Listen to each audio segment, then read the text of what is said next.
আজকে বাংলাদেশে প্রথম কদরের রাত। যদিও বাংলাদেশে ২৭ তারিখের রাতটাকে খুব বেশি গুরুত্বের সাথে পালন করে, কিন্তু আসলে রমজানের শেষ দশকের ৫টি বেজর রাতের যে কোনো রাতে কিন্তু কদর হয়ে যেতে পারে।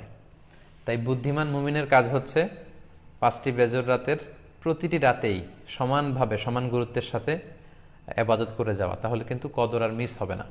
আল্লাহ রসুল সাল্লাহ আলাইসাল্লাম বলেছেন, মান হরিমা খাইরাহা ফাকদ হরিম। যে ব্যক্তি এই কদরের বরকত মাহাত্ম থেকে বঞ্চিত হলো, সে আসলেই বঞ্চিত হলো। কারণ পুরো রমাদানের মূল আকর্ষণ হচ্ছে এই কদরকে ঘিরেই সব কিছু।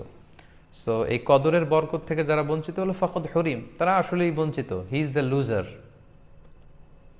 সে আসলেই বঞ্চিত। আমরা বঞ্চিত হতে চাই না, আমরা গেইনার হতে চাই, আমরা বারাকা রহমত হাসিল করে নিতে চাই। আল্লাহ রসুল সাল্লাহ আলাইহি ওয়াসাল্লাম ইরশাদ করেছেন, ফালতামিসু ফিল আশরিল আওয়াখিরি মিনাল ভিতর। রমজানের শেষ ১০ দিনের মানে শেষ দশকের বেজর রাতগুলোতে কদর তালাশ করো। তার মানে বাংলাদেশে আজকে থেকে শুরু হয়ে গিয়েছে। তার মানে ২১-এর রাত, ২৩-এর রাত, ২৫-এর রাত, ২৭-এর রাত এবং ২৯-এর রাত, এই ৫টি বেজর রাত, অড নাইটসগুলো, ৫টি রাতের যে কোনো একটি রাতেই কিন্তু কদর হয়ে যেতে পারে। এবং কালামুল্লাহ মাজিদে আল্লাহ তাআলা সূরাতুল কদর নামে একটি সূরা নাজিল করেছেন, যেখানে আল্লাহ বলছেন, লাইলাতুল কদরি খায়রুম মিন আলফি শাহর। কদরের রাত ১০০০ মাসের চেয়ে সেরা। ১০০০ মাসে হয় ৮৩ বছর ৪ মাস।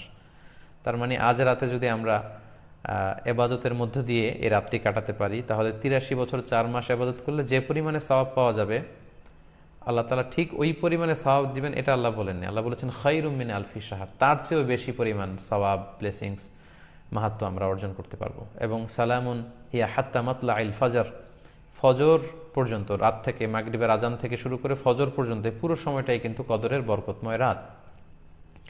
এবং যখন কদরের রাত আসতো, আল্লাহ রাসূল সাল্লাল্লাহু আলাইহি ওয়াসাল্লাম এবাদতে খুব বেশি নিমগ্ন হয়ে পড়তেন।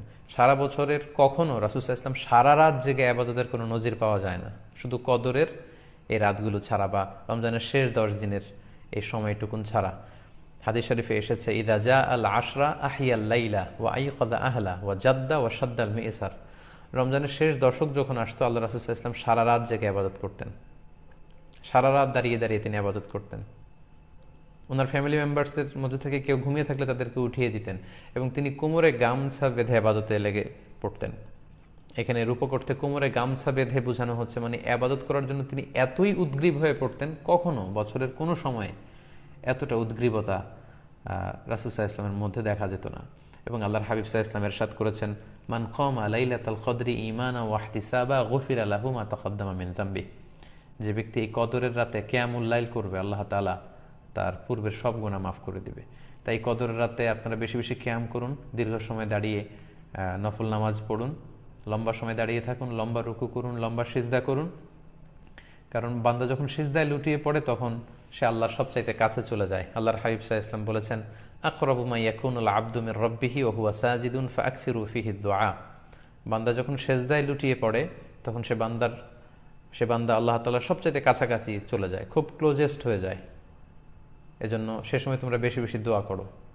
তাই লম্বা কিয়াম করুন, কোরআন তেলাওয়াত করুন এবং সিজদায় পড়ে আল্লাহর কাছে দোয়া করুন। আম্মা জান আয়েশা রাদিয়াল্লাহু তাআলা আনহাকে বিষ্ণু ইসা ইসলাম একটা দোয়া শিখিয়েছিলেন এবং বলেছিলেন, আয়েশা, কদরের রাত যদি তুমি পাও, তুমি এই দোয়াটা বেশি বেশি পড়বে। দোয়াটি হচ্ছে, আল্লাহুম্মা ইন্নাকা আফুন তুহিব্বুল আফওয়া ফাআফু আন্নি। এর মানে হচ্ছে, হে আল্লাহ, আপনি ক্ষমাশীল, নিশ্চয়ই আপনি ক্ষমাশীল, আপনি ক্ষমা করাকে আল্লাহ খুব পছন্দ করেন, আল্লাহ এই বরকতের রাতে আপনি আমাকে ক্ষমা করে দেন। তাই এই দোয়াটির জন্য আমরা খুব বেশি বেশি করি। আল্লাহ রাসূল সাল্লাল্লাহু আলাইহি ওয়াসাল্লাম রমাদানের এই শেষ দশকে ইতিকাফ করতেন। প্রতি বছর তিনি ইতিকাফ করেছেন রমজানের শেষ ১০ দিন, এবং যে বছর তিনি ইন্তেকাল করবেন সে বছর তিনি ২০ দিন ইতিকাফ করেছিলেন।